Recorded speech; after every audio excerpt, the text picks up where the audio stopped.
आज ब्राह्मा कॉलेज पड़िया ठारे केंद्र मंत्री धर्मेंद्र प्रधान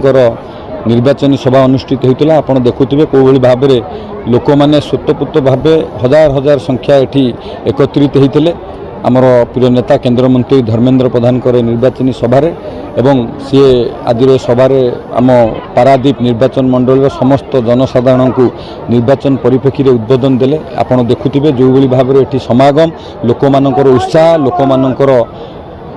इच्छा शक्ति परिवर्तन करने ए स्पष्ट बारी पड़ुची एवं नरेंद्र मोदी जी नेतृत्व में आगामी निर्वाचन में सांसद प्रार्थी एवं विधायक प्रार्थी एठी पारादीप रे विजय करेंगे सांसद प्रार्थी अधिका भोट पाइबे एथरे कौन सन्देह नहीं एवं लोक मैंने परिवर्तन चाहते आज आमर प्रिय नेता केंद्र मंत्री धर्मेंद्र प्रधान ये सभारे स्पष्ट भाव में कहीगले आम जो संकल्प पत्र रखीचु 25 वर्ष धरी ये सरकार जहाँ करना आम संकल्प पत्र को से दिल्ली दरबार रे किभली भाव में प्रधानमंत्री पाखे रखी किभली भाव में आम अंचल विकास हम से हॉस्पिटल कथा हो पीवा पानी कथा हो एवं विशेषकर जो ट्रक भाई माने आज जो असुविधार सम्मुखीन होती अण ओडिया माने एटी बेपार करुँच से कथा